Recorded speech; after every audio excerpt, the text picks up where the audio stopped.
इसने पता आज भी भात नहीं खाया। इसने इतना सा निकाला और उसके बाद वो सारा खाना थाली में वैसे छोड़ा हुआ था, तो वो खाना फिर मैंने गाय को दिया नीचे में। बाकी डॉक्टर ने कहा नज़र इतनी भी खुल गई तो बहुत है, अब इससे ज़्यादा वो डॉक्टर भी क्या कर सकते हैं यार। दगड़ियों ना, हर चीज़ की एक लिमिट होती है। उनकी आंख बचपन से ख़राब थी, इतनी भी उन्होंने सुधार दी तो वो भी धन भाग है उनका। जय श्री केदार दगड़ियों, मेरा नाम है प्रीति बुटोला और मैं ब्लॉगिंग करती हूँ केदार घाटी के खूबसूरत से गांव तिलवाड़ा से। तो आपको पता है मेरे हस्बैंड जा रखे हैं आज चंडीगढ़ में, अकेली हूँ घर में। अनवी चली गई है स्कूल। मुझे बहुत ही ख़राब लग रहा है, लेकिन क्या करें कि उनको भी इलाज कराने जाना ज़रूरी है। अब डॉक्टर क्या कहते हो तो शाम तक ही पता चलेगा, क्योंकि अभी तो हॉस्पिटल पहुँचे हैं। अभी सुबह 8 बजे वहाँ पर काउंटर खुलता है, डॉक्टर वहाँ पर 10 बजे आता है। मतलब एंट्री वगैरह हो जाती है ना, 8 बजे से स्टार्ट हो जाती है एंट्री। तो दगड़े मैंने ड्यूटी जाना है और घर में एक ही छाता था, वो छाता अनवी ले गई है। और बारिश आप देख सकते हो कितनी ज़ोरदार लगी हुई है। समझ में ये नहीं आ रहा है कि मैं जाऊं कैसे इतनी मोटी बारिश में, है ना। और मुझे ड्यूटी भी जाना है रुद्रप्रयाग। और बारिश का आप देख रहे हो कैसे तमाशे हो रखे हैं बारिश के, है ना। और मैं तो अगर ऐसे जाऊँगी तो बिल्कुल गीली हो जाऊँगी। बैठी हुई हूँ, क्या पता थोड़ा बारिश रुक जाए तब मैं जाऊँ। तने रुकती है बारिश की नहीं रुकती है, भगवान ही जाने।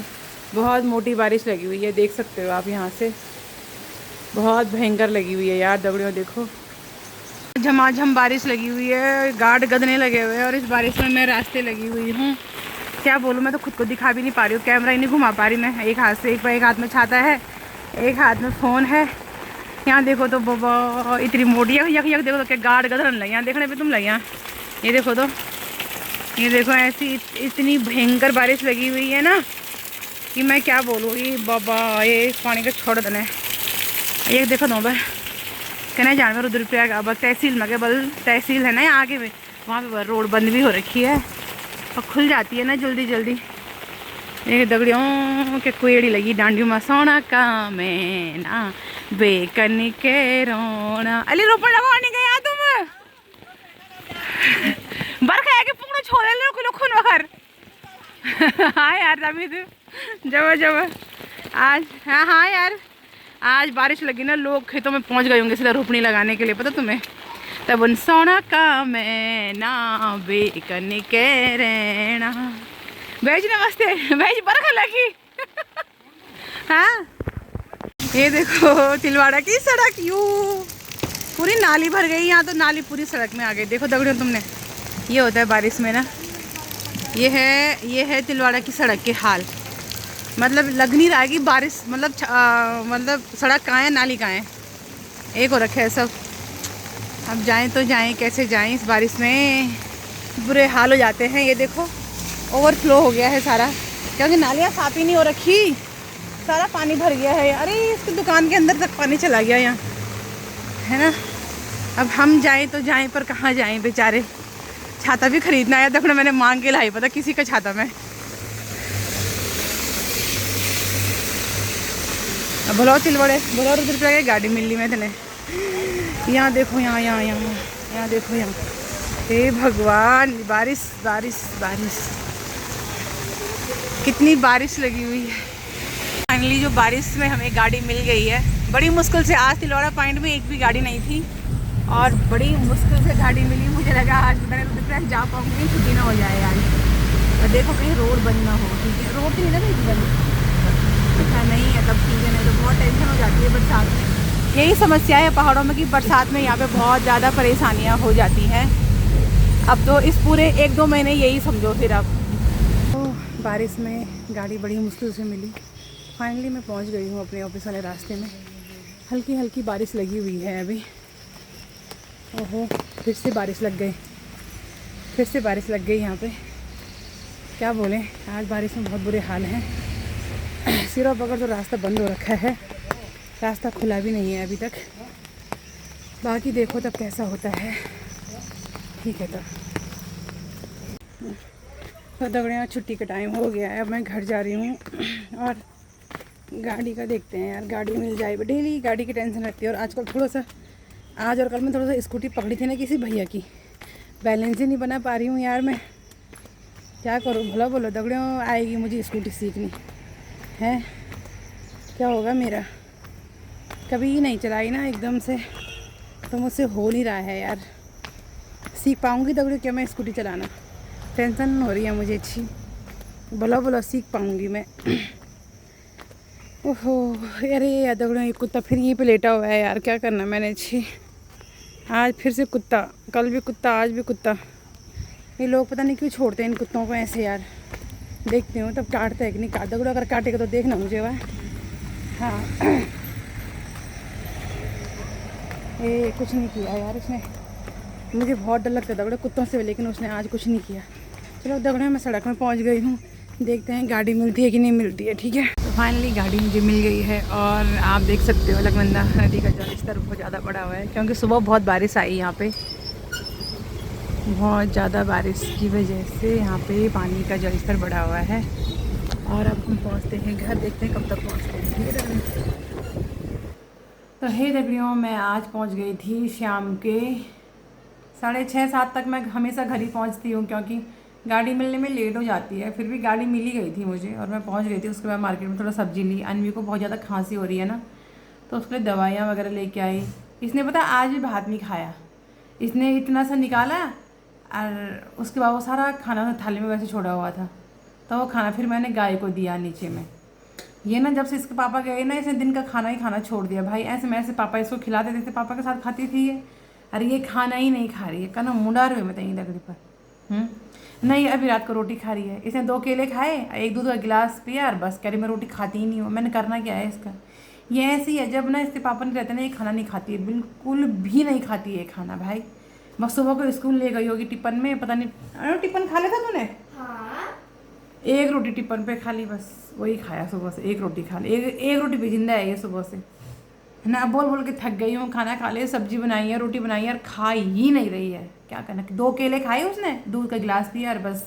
चलो मैंने कहा कोई नहीं, केला खा दे, दूध खा दे, वही बहुत है। तो दगड़ियों आज अनवी के पापा हॉस्पिटल गए थे सुबह को। आपको पता है कि अनवी के पापा आजकल चंडीगढ़ जा रखे हैं और मैं उनके साथ नहीं जा पाई, क्योंकि छुट्टी का थोड़ा इशू हो जाता है ना, छुट्टी नहीं मिलती है। तो अनवी के पापा का अभी फ़ोन आया था बुटोलॉजी का। वहाँ से जिस गाड़ी में वो गए थे ना कल, उस वही गाड़ी आज वहाँ से वापस आएगी ना, तो उसी गाड़ी में वो आज वहाँ से वापस आ जाएंगे। अब वो शायद कल सुबह, अगर बारिश नहीं हुई, रोड राड बंद नहीं हुई, तो सुबह जल्दी पहुँच जाएंगे। जाम जूम लगा तो फिर तो लेट ही पहुँचेंगे वो, है ना दगड़ियों।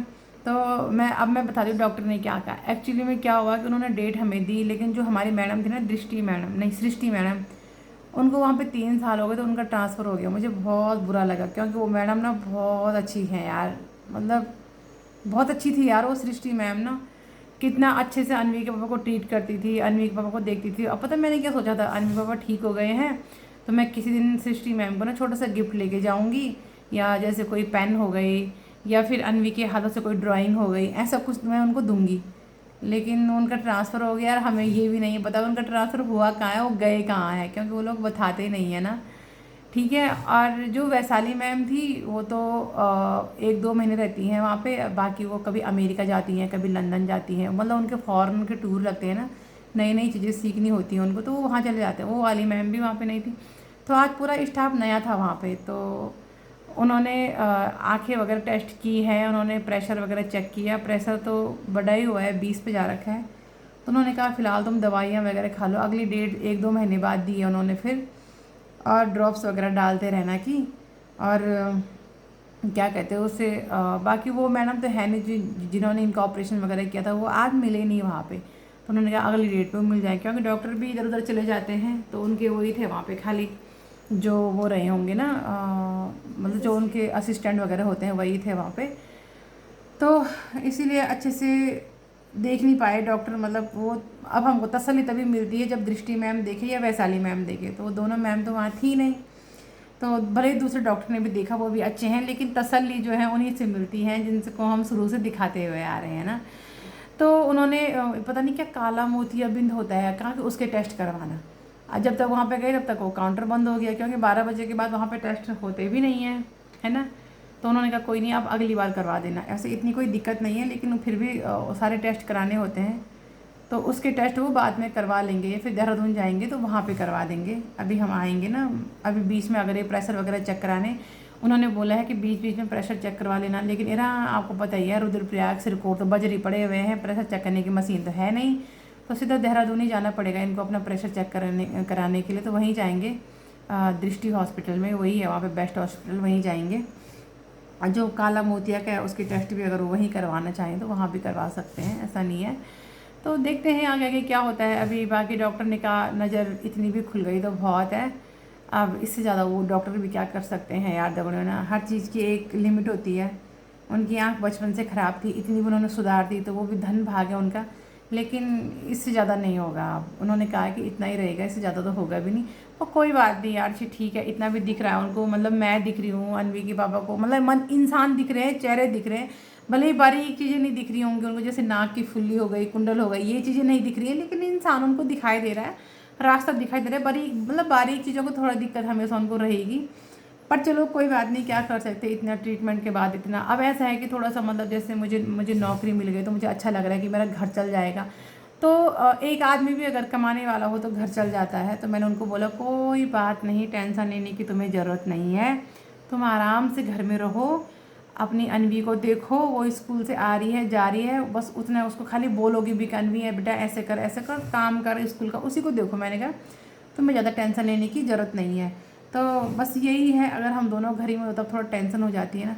फिर उनको इतना बोझ क्यों डालना यार कि तुम ही नौकरी करो, तुम ही कमाओ। अब नहीं है उन, देखो जब तक उन्होंने कमाया, उन्होंने बहुत कमाया, उन्होंने ये घर बनाया और किसी चीज़ की कमी उन्होंने मुझे नहीं होने दी। लेकिन क्या करे कि उनके साथ नियति ने ऐसा खेल खेल दिया कि अब वो उस लायक ही नहीं है कि वो इतना मतलब पहले जैसे कर्मठ, और पहले वैसे वो मेहनती बहुत है, पता है आपको, बहुत मेहनती हैं वो, लेकिन भाग्य ने उनको घर में बिठा दिया तो क्या कर सकते हैं ना। तो मैं उनको काफ़ी खुश करने की कोशिश करती हूँ कि तुम खुश रहो, ठीक रहो, तो रहने दो, जो होता है देखा जाएगा, अच्छी क्या करना तब नहीं। तो बस यही है दगड़ियों जीवन का, जीवन में ना मतलब उतार चढ़ाव आते रहते हैं। तो मेरे जीवन का ये टर्निंग पॉइंट आया था, मतलब क्या बोलूँ मैं। तो एक बात है, मैंने कुछ वीडियो बनाई थी बीच में जब हम चंडीगढ़ गए थे, इनको दिखाने थे, तो थोड़ा रोने वाली वीडियो मैंने बनाई थी। तो उस रोने वाली वीडियो से बहुत लोग मुझसे नाराज़ हैं, मेरे अपने ही मुझसे बहुत नाराज़ हैं कि तू रो क्यों रही है ऐसे वैसे। तो देखो इंसान के अंदर ना भावनाएं होती हैं जो आंसुओं से व्यक्त होती हैं, ठीक है। तो मैंने अपनी भावनाएं आंसुओं से व्यक्त कर दी, इसमें मैंने गलत क्या किया यार। हर कोई मुझसे मुंह फुलाए बैठा हुआ है, ये वीडियो बनाई, ये वीडियो में रो रही थी, ऐसे करी थी, तो क्या हुआ, रो रही थी यार, गलत काम थोड़ी ना करी। मैंने पहले भी कहा है कि मुझे ऐसे ना बोला करो उस समय। अब भी रो रही हूँ क्या मैं? अब नहीं रो रही हूँ ना मैं, मुझे पता है अब सिचुएशन थोड़ा कंट्रोल में है मेरे। मेन ये है कि चलो थोड़ा इनकम का सोर्स मुझे मिल गया है, अनवी के पापा भी थोड़ा थोड़ा देखने लग गए हैं, तो अब हमें धीरे धीरे करके अपनी पटरी पे आ रहे हैं। तो अब तो नहीं रो रही हूँ ना मैं। इंसान अपनी भावनाएं व्यक्त करता है ना। भावनाएं हमारे अंदर तो है ना, जानवर तो नहीं हूँ मैं जो मेरे अंदर भावनाएं नहीं होंगी। पहले तो जानवरों के अंदर भी भावनाएं होती हैं यार, वो भी रोते हैं, लेकिन हम लोग उनका दर्द नहीं समझ सकते हैं। लेकिन मैं तो इंसान हूँ, मैं तो बोल रही हूँ भाई मुझे पीड़ा हो रही है तो हो रही है, बोलूँगी ना कि मुझे पीड़ा हो रही है। आप कुछ रिश्तेदार होंगे मेरे, वो मेरी माँ को बता रहे हैं कि आपकी बेटी रो रही है। देखो मेरी मम्मी तो वीडियो देखती नहीं है, तो प्लीज़ मेरी मम्मी को ना बताया करे कि मैं वीडियो में क्या बोल रही हूँ क्या नहीं बोल रही हूँ। मेरी मम्मी के पास बड़ा फ़ोन है ही नहीं, तो उन्हें ना बताया जाए, है ना। उनके पास उनके पास फ़ोन लेके जा रहे हैं, अरे देखो तुम्हारी बेटी रो रही है, यार अच्छा लगेगा उनको ऐसे? ये चीज़ें गलत होती हैं ना। पर खैर चलो जो भी हैं, होंगे कोई मेरा अपना ही रिश्तेदार लोग ही करते ऐसे चुगलियाँ पीठ पीछे, और क्या बोलूँ मैं। नहीं बताना चाहिए कि वो रो रही है, मेरी माँ के पास नहीं बोलना चाहिए ना। मैंने वो पुरानी वीडियो है, मेरी मम्मी कह रही उन वीडियो को डिलीट कर। मैंने कहा क्यों करूँ मैं डिलीट? मेरी मम्मी मुझे बड़ा गुस्सा कर रही थी। मैंने कहा क्यों करूँ मैं डिलीट? मैंने कहा माँ तो रहने दे, मैं नहीं रो रही हूँ। मैंने कहा वो तो ऐसे बनाई थी, मैंने कहा मतलब ऐसे बोला, मैंने कहा तो ऑपरेशन पुरानी वीडियो है, मैंने कहा वो तो अब थोड़ी ना रो रही हूँ। मैंने कहा मैं जब से मैंने कहा मैं घर आई हूँ और मेरी थोड़ा जॉब वगैरह लगी है, उस दिन से रोई हूँ क्या दगड़े? मैं नहीं रोई हूँ ना, बिल्कुल इमोशनल नहीं हुई मैं। अब तो मैं हंसती हूँ, अनु के पापा को भी हंसाती हूँ, और हम अब खुश रहने की कोशिश करते हैं। अनु तय दूँ ट्यूमल फटाफट, तो उसके बाद काम कर, है ना। सब कुछ करती हूँ मैं यार, ऐसा नहीं होता है इंसान को। मतलब अब मैं ब्लॉगिंग कर रही हूँ तो मुझे अपनी सारी दिनचर्या बतानी पड़ेगी ना। फिर भी मैं इतनी बातें नहीं बोलती हूँ जितनी, मतलब कुछ बातें ऐसी होती हैं जिनको मैं कभी शेयर नहीं करती, अपनी फैमिली की बातें हों या कुछ मतलब कुछ बहुत सारी चीज़ें होती हैं जिन्हें हम पर्सनली मतलब नहीं बताते, तो मैं वो चीज़ें नहीं बताती हूँ। ऐसी भी नहीं हूँ मैं लोगों की तरह के सब कुछ बखान कर दिया, ऐसी भी नहीं हूँ मैं। चलो जो भी है, अब जिसकी जैसे सोच है मैं क्या बोल सकती हूँ। बाकी ये है दगड़ियों कि अनवी के पापा आज गाड़ी में बैठ गए हैं, कल सुबह तक घर पहुँच जाएंगे। तब थोड़ा मेरे लिए भी हल्का हो जाएगा। नहीं तो जब मैं ड्यूटी जाती हूँ तो अनवी की बहुत टेंशन हो जाती है कि घर में क्या कर रही होगी, क्या कर रही होगी, क्या कर रही होगी। होती है ना टेंशन, अब छोटी है तो हो जाती है बच्चों की टेंशन। माँ के लिए तो अपने बच्चे हमेशा छोटे ही होते हैं वैसे भी। तो खैर क्या बोलना, आज थोड़ा सा मुझे गुस्सा आ गया था। मैंने मतलब मम्मी से मेरी बात हो रही थी, मम्मी से मेरी बहस हो रही थी। मैंने कहा यार माँ कहाँ बोलूँ, अब मैं क्या ही बोलूँ मम्मी के साथ में। मैं अपनी मम्मी से हमेशा बहस यही करती हूँ कि माँ तूने मुझे कहाँ फंसा दिया, कहाँ दे दिया। मतलब घर बार तो देखती यार कम से कम। पर खैर छोड़, अब 10-12 साल हो गए, अब क्या ही शिकायत करूँ। तो कभी कभी बहस हो जाती है। हम 6 बहनें हैं दगड़ियों, 8 भाई बहन हैं वैसे। 6 बहनें और 2 भाई हैं। तो पहले मेरी 5 बहनें हैं, फिर 2 भाई हैं, सबसे छोटी मैं हूँ। तो मैंने मम्मी को बोलती हूँ जब तेरी 5 लड़कियाँ हो गई थी, 2 लड़के हो गए थे, तो मैं क्यों हुई यार। बहुत मतलब बहुत गुस्सा आता था मुझे उस समय। मैं कहती थी किसी को दे देती, मुझे नहीं। मैं अपनी मम्मी को बोलती, मम्मी मुझे किसी को दे देती, किसी अमीर घर वालों को मुझे दे देती, दान क्यों नहीं किया, मुझे गो दे देती किसी को। पहले देते थे लोग, पहले ज़माने में जिनके बच्चे नहीं होते थे उनको लड़कियां गोद दे देती थी। मेरी मम्मी ने दिया ही नहीं यार, मुझे कहीं डोनेट कर देती उस समय। खैर तभी तो मेरी एक ही बेटी है। मैं ना बड़े परिवार से ना, मेरे ऐसे कान हाथ रखे हुए थे बड़े ऐसे, बाप रे बड़ा परिवार दुखों का जंजाल, सच्ची कहूँ मैं। छोटा परिवार एकदम सुखी परिवार, सच्ची कह रही हूँ मैं। चाहे लोग, कई लोगों को मेरी बात ये बुरी लगेगी ना, लेकिन हमने बहुत सहा है बड़े परिवार में, बहुत कुछ। कैसे भूख मरने के दिन आते हैं ना भाई साहब, क्या बोलूँ मैं। इसीलिए बड़ा परिवार ने एक हो ना, अच्छी ज़िंदगी हो, बस ज़िंदगी अच्छी होनी चाहिए। एक ही तो ज़िंदगी मिलती है, भूखे प्यासे रह करके काट दिए, 10 बच्चे पैदा कर दिए, साले खाने के लिए कुछ हुआ ही नहीं, क्या फ़ायदा। हमको अच्छा एजुकेशन ही नहीं दे पाए तो क्या फ़ायदा फिर। एक बच्चा, इसीलिए मैंने कहा भाई साहब ये बड़ा परिवार तो मैंने कहा होना ही नहीं चाहिए। एक इसलिए मेरी एक ही बेटी है बस। और ये ना पढ़ती नहीं है, इसलिए मुझे गुस्सा आता है इसको देख के। मैं इसको समझाती हूँ कि बेटा आज के ज़माने में पढ़ाई बहुत ज़रूरी है, बहुत ज़रूरी। अगर हम पढ़े लिखे नहीं हैं तो भाई तुझे कोई नहीं गनाएगा। अनपढ़ों का ज़माना चला गया, मैंने कहा जब थे। अब तो पढ़ा लिखा इंसान ही इस दुनिया में खा सकता है, अनपढ़े के लिए कोई जगह नहीं है यहाँ पे। और नौकरी का तो आपको पता ही है, करप्शन भरा हुआ है। पढ़ी लिखेगी फिर ट्यूशन पढ़ाएगी, फिर कुछ बिजनेस ही करेगी, खाए अपना पेट तो पालेगी। मैंने कहा कब तक दूसरों पर डिपेंड रहेगी, है ना। दूसरों पर डिपेंड मैंने कहा रहना भी नहीं चाहिए। चाहे लड़कियों को भी दूसरों पर डिपेंड नहीं रहना चाहिए, खुद कर्मठ होना चाहिए यार। हम पछताते हैं ना, इसलिए मैं नहीं चाहती हूँ जैसी मेरी लाइफ हुई मेरी बेटी को। मैं चाहती हूँ भाई पहले पढ़, चाहे तो बिजनेस कर, चाहे तो जॉब कर, लेकिन पहले अपने पैरों पर खड़े हो। यही मेरा मेन मुद्दा होता है बेटियों के लिए। बेटा हो चाहे बेटा, मेरी बेटी तो मैं बेटी के लिए सोचूंगी, जिनके लड़के होंगे वो लड़कों के लिए सोचेंगे। जैसे पहले लोग बोलते थे अरे बेटी नहीं पढ़ेगी तो शादी करा लेंगे, ना बाबू ना, शादी वाला सीन नहीं होना चाहिए। अब ये होना चाहिए बेटी है तो पढ़ और कमा, और तब जा भाई जहाँ जाना है तुझे, शादी करनी है कर, नहीं करनी, पर ये सीन है कि पहले कामयाब होना है बस, है ना देखो। नहीं तो बाप रे, आपको पता ही मैं तो बहुत, मैंने मतलब जो दुर्गति मेरी हुई होगी ना, आप लोगों को भी पता ही है।